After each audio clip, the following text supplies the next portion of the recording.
La grande édition de midi se poursuit. Jean-Luc Mélenchon est-il en train de traverser un passage à vide?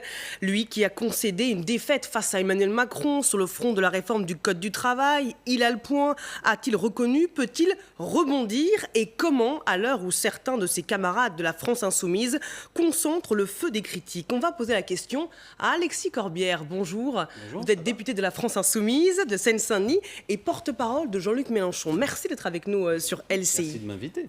Décidément, il y a une insoumise qui ne vous facilite pas la tâche. C'est la députée Danielle Obono, déjà accusée de complaisance envers l'islamisme radical.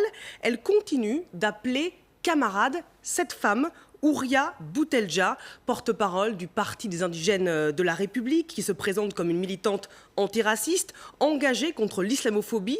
Elle dit: les Juifs sont les tirailleurs de la politique impérialiste française et de sa politique islamophobe. On la retrouve également sur la photo que vous allez découvrir, tout sourire, à côté de cette inscription, taguée sur un banc, sioniste au goulag. Est-ce que Danielle Obono peut appeler camarade une femme qui poste une telle photo? Non, mais on va sortir de ça. Tous ces propos sont inacceptables de la part d'Ouria Boutelja. Moi, je n'ai rien à voir avec ça, ni même l'ensemble de la France Insoumise n'a rien à voir avec ça. Nous sommes un mouvement laïque. Danielle Obono est une militante laïque, féministe, qui n'a rien à voir d'ailleurs avec les indigènes de la République. Alors pourquoi elle ne condamne pas clairement ces propos? Écoutez, il faudrait réécouter l'interview, mais vous voyez, vous m'invitez pour parler d'un grand mouvement et vous commencez par le petit bout de la lorgnette. Je vais vous dire une chose. On va en parler aussi. Non, mais on va parler laïcité. Ça, c'est le livret laïcité, le programme sur lequel j'ai été élu, nos députés ont été élus, Danielle Obono a été élu. Vous voyez, c'est un document, on pourrait en parler, vous auriez pu le lire, on pourrait discuter de ce que nous proposons. Nous sommes des défenseurs de la laïcité et ça, c'est coordonné et écrit par Danielle Obono. C'est une militante laïque. Donc, ce que je trouve un peu paradoxal depuis le début, c'est qu'on veut engager des polémiques vis-à-vis des uns et des autres qui ne partent pas de ce que nous écrivons, de ce que nous disons, mais parfois de bouts de phrases un petit peu tordus. Mais est-ce que vous comprenez que ces déclarations peuvent être interprétées comme étant ambiguës? Moi, j'ai un énorme plaisir à venir vous voir. Il y a un budget scandaleux qui a été voté la semaine dernière, voilà, qui est un budget qui va favoriser encore plus les inégalités dans ce pays. Vous ne m'en parlez pas. On a cassé le code du travail. Vous ne m'en parlez pas. Vous on va y revenir. Non, mais oui, on perd du temps. Voilà, ce que je vous dis, ce qui intéresse les Français, c'est important. Mais vous savez oui, très bien. Nous sommes tous des défenseurs de la laïcité, engagés contre le combat, dans le combat contre le racisme, contre l'antisémitisme. On n'a rien à prouver là-dessus. Nombre de gens qui nous font la leçon. Vous dites par exemple qu'elle était accusée, mais par qui elle était accusée, Danielle Obono? Par M. Valls, par exemple. Mais M. Valls, lui, il vend des armes à l'Arabie Saoudite lorsqu'il est Premier ministre. Il a été plus que complaisant avec des monarchies pétrolières. Donc vous voyez, il y a un côté gag par moment de la part de ceux qui nous attaquent. Ce qui est à la mode. Choqué aussi des gens. Est-ce que justement vous ne prêtez pas le flanc aux critiques, à ceux qui vous accusent de complaisance envers les islamistes radicaux quand on a des propos qui peuvent paraître ambigus? C'est absurde. Non mais c'est absurde. J'espère vous-même vous êtes attaqué sur des réseaux sociaux, vous ne vous défendez pas de sottises. Quelle complaisance nous avons avec les islamistes radicaux? Nous sommes des militants laïques, intransigeants. Quand on appelle camarade une femme qui poste mais ça, c'est pas un mouvement qui appelle ça. Je ne sais pas dans quel contexte elle dit ce mot. Je vous ai dit, moi, des choses claires. Vous voyez ce que je veux dire? Observez qu'il y a un goût aujourd'hui, plutôt que de parler de ce que propose la France Insoumise, qui est un grand mouvement. On va réunir une convention, là encore, à la fin novembre, à Clermont-Ferrand. Il y a eu des milliers de contributions. Nous avons fait émerger un groupe à l'Assemblée nationale. Nous sommes les seuls à tenir la tranchée à l'Assemblée nationale pour s'opposer à la baisse des APL, à la casse du Code du travail. Ça concerne 18 millions de salariés. Faites-moi parler de ça. Il y a un budget scandaleux. Ceux qui disent que Jean-Luc Mélenchon a lancé un appel à la retenue au sein de la France Insoumise racontent des bêtises. À retenue à quoi? Je ne sais pas de quoi vous parlez, pardon. Jean-Luc Mélenchon aurait lancé des appels à la retenue, justement, auprès de ses lieutenants à la France Insoumise. Est-ce que c'est vrai? Là, franchement, je ne sais pas de quoi vous parlez. Non, mais je ne sais pas de quoi vous parlez. Vous voyez, c'est vague. Là, on perd du temps, on va parler de la psychologisation. Mais Jean-Luc, il n'a aucune retenue contre le gouvernement Macron. Il faut aujourd'hui dénoncer ce qui se passe. Nous passons de notre temps. Moi, parfois, c'est pour ça que je vous le dis, ces dernières semaines, je faisais moins de médias. J'ai fait des dizaines d'interventions. Moi et mes amis à l'Assemblée nationale, vous vous en fichez totalement. On s'oppose à la flat tax qui est scandaleuse, qui va faire que ça va coûter 10 milliards supplémentaires. Pour clore la polémique, non, mais voyez, regardez le Figaro. Il n'est pas utile de recadrer Danielle Obono pour clore la polémique. Mais c'est une militante laïque qui a été élue sur le programme de la France Insoumise. Ça vaut toujours le coup de discuter. On a des histoires différentes. Je ne partage pas tout ce que peut dire Danielle et vice-versa. C'est pas le sujet. On verra exactement. Ce que je veux vous dire, moi, vous pouvez inviter d'ailleurs Danielle Obono si vous voulez. Comprenez ce que je suis en train de dire. Aujourd'hui, on veut créer un climat dans lequel on ne dit plus ce que dit la France Insoumise, qui a fait une magnifique rentrée, qui est la principale force pour lutter contre Emmanuel Macron, qui, je répète, va faciliter les licenciements, qui vient de proposer un budget qui va faire en sorte que si vous êtes un retraité qui gagne 1 500 € € par mois de pension, c'est pas beaucoup. Vous allez payer 115 € supplémentaires à la fin de l'année. Et ça va rendre... Non, mais c'est ça le scandale. C'est pas le petit mot, le petit truc. Et je répète que je suis un laïc, notre mouvement est laïque, profondément attaché à ce combat, beaucoup plus que ceux qui nous font la leçon, que ce soit à droite ou des donneurs, là encore. Non, mais franchement, donc toutes ces fausses polémiques nous font perdre du temps. Je vous le dis, c'est vraiment dommage, je prouve. Emmanuel Macron est depuis 6 mois au pouvoir. Oui. Quel regard portez-vous sur ce qu'il a fait et ce qu'il n'a pas fait ? J'ai évidemment un regard critique. Je trouve que, premièrement, rappelons-nous les conditions dans lesquelles Emmanuel Macron a été élu. Il est élu avec un score qui, autour de 22-23%, ramené au nombre d'électeurs inscrits. C'est toujours important de se poser cette affaire-là. Fait 18% des électeurs du premier tour qui ont voté pour lui. Des études ont démontré que beaucoup de gens avaient voté pour lui parce qu'il apparaissait comme le candidat qui pouvait éviter un second tour Fillon-Le Pen, rappelez-vous. Et au second tour, c'est pas lui faire injure que de le dire, il est d'abord élu dans un rejet de Madame Le Pen. Ça aurait dû l'interroger sur nos institutions, de quelle manière il rebrassait ça d'un point de vue démocratique. Non, cet homme avance, casse le code du travail, et je ne crois pas qu'il avait une légitimité pour faire en sorte dans ce pays qu'on va faciliter les licenciements, qu'on va plafonner vos indemnités si vous subissez un licenciement abusif. C'est-à-dire que si demain on vous licencie de manière abusive, les indemnités que vous toucherez seront à la baisse, et ainsi de suite.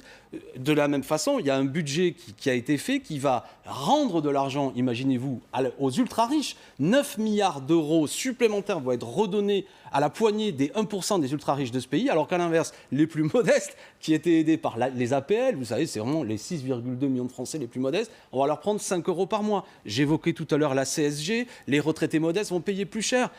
Pardon, au bout d'un moment, c'est le président des riches. Il gouverne au profit d'une poignée. Mais je ne parle même pas des classes moyennes qui vont continuer à en prendre plein la figure. Bon, dans ce cadre-là, nous, qu'est-ce qu'on fait ? On bosse. On a présenté un contre-budget la semaine dernière. On pourrait en parler ou pas ? La presse se passionne pour des anecdotes. Mais pourquoi, si selon vous, Emmanuel Macron est le président des riches, en proposant des réformes qui vont à l'encontre de l'intérêt des Français, eh bien, ça ne se manifeste pas par une mobilisation forte dans la rue ? Il y a eu déjà beaucoup de mobilisations, je m'excuse, mais des organisations syndicales ont fait des manifestations. Nous avons fait le 23 septembre une grosse manifestation. Beaucoup d'études d'opinion démontrent que les Français ne partagent pas ce que fait M. Macron. On pourrait regarder. Il y a encore peu de temps, ça faisait la une de vos journaux, de dire qu'à à peine quelques mois d'une élection, jamais un président n'a été aussi impopulaire. Mais pour autant, il n'y a pas des millions de gens dans la rue, même. Oui, mais parce que Jean-Luc régulièrement... Mélenchon reconnaît. Oui, mais parce que, vous savez, les gens, c'est pas des robots. À la fin du mois, quand les salaires, on perd pas facilement une journée de salaire. Il y a un doute qui est fait. Pardon de vous le dire aussi, il est de bon ton parfois dans les médias de répéter en permanence qu'une seule politique est possible. De faire, je vais vous le dire comme ça, du Mélenchon bashing. Vous m'avez invité avec... Absolument bashing. Quand il dit, on se demande s'il n'est pas découragé. Quand il dit... Je le cite, Macron a dit « J'y suis arrivé en 5 mois, bon, il y est arrivé, il ne faut pas chercher à le cacher, parce que si on raconte des histoires, on n'est pas crédible. » On peut se demander s'il y croit encore. Mais attendez, Mélenchon, ça fait 50 ans qu'il fait de la politique, il y croit toujours, comme moi. Ce qui veut dire, Jean-Luc, c'est qu'on ne va pas mentir aux gens. Là, il y a une rentrée sociale où on aurait préféré qu'il y ait un mouvement plus fort pour faire reculer le gouvernement. Bon, c'est pas parce qu'on dit ça que d'un seul coup, la bagarre s'arrête. Ce n'est pas un constat d'échec. C'est du moins un constat qu'il a réussi à mettre un coup et que nous, il faut voir comment aujourd'hui on arrive à riposter pour être utile aux nôtres. C'est quoi le fond du problème fondamentalement ? C'est nos institutions, chère madame, c'est ça le fond du sujet. C'est pas le problème de Jean-Luc Mélenchon, d'Alexis Corbière ou je sais pas quoi. C'est que vous avez des institutions qui permettent à un président monarque de mépriser son peuple. Voilà. C'est-à-dire qu'il est impopulaire, il le fait quand même. Il n'a pas été élu pour casser le cas du travail, il le fait quand même. Il fait un budget d'aggravation. Et nous, notre pouvoir, c'est le pouvoir à la tribune de faire le boulot, ce qu'on fait. C'est pour ça que j'aimerais que vous m'invitiez. J'ai toujours plaisir à venir, je le répète pour la 4e fois. Mais intéressez-vous. Non, mais bon sang, je vous dis, contre-budget. Il y a eu un budget, on a fait une conférence de presse. Tout le monde s'en fiche. Par contre, du buzz pour dire que Machine a dit truc et que Bidule a dit machin, dont tout le monde se fout. On parle uniquement de la France insoumise pour un bruit médiatique. À quelle fin ? Précisément pour essayer de dire cette France insoumise, ce mouvement populaire, eh bien finalement, ne vous détournez-vous de eux. Il y a mieux, il y a une autre opposition. Alors je vois M. Vauquier qui peut-être apparaît, l'extrême droite ou je sais pas quoi. Non, on existe et on est un mouvement en progression malgré tous ceux, tous ces médias qui cherchent à ravir à Jean-Luc Mélenchon la place de premier opposant à Emmanuel Macron. Il a livré une charge cinglante justement contre le président de la République. C'était il y a 2 semaines sur LCI au grand jury. On le réécoute. Je trouve parfois chez lui, et visiblement les Français le ressentent très fortement, beaucoup de froideur. Un vrai manque d'empathie quand il va vers les Français. Les Français attendent de la fermeté. Ils attendent des convictions. Ils attendent une vision du pays, ce qu'Emmanuel Macron n'explique jamais. Ils n'attendent pas un petit président arrogant et capricieux qui, dès qu'on ose le contester, hausse le ton et vous demande de vous taire. Ce que je pense profondément, c'est qu'Emmanuel Macron, c'est ceux qui réussissent dans la mondialisation. Et les autres, il ne les prend pas. La voix de Laurent Wauquiez est-elle en train de porter plus que la vôtre?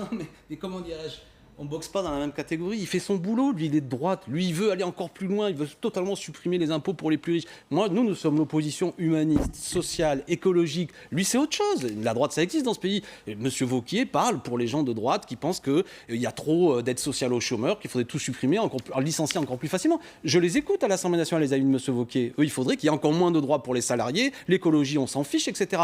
Bon, c'est une voix, on est en démocratie. Donc, je ne cherche pas à disputer à M. Wauquiez d'être le premier opposant de droite. Moi, je suis le premier opposant populaire, humaniste, écologique. Et franchement, à ce jeu-là, on n'a pas de concurrence, même si le Figaro aujourd'hui fait ça une. Mais quand le Figaro nous tape dessus, moi, je prends ça comme une reconnaissance. Ouais, plus il nous tape dessus, plus ça veut dire qu'on pose un problème à ce courant d'opinion, vous savez. Mais parlons du fond, c'est ce que je veux dire. Invitez-nous pour parler notre contre-budget, nos propositions sur l'emploi, l'écologie. Le message est passé. Plutôt que du petit buzz. Parce qu'y compris vos auditeurs, je pense qu'ils s'en fichent un peu de savoir les petites phrases que les uns et les autres ont dit. Merci de m'avoir Alexis invité. Corbière d'avoir été avec nous sur LCI. Et vous restez avec nous, l'info continue.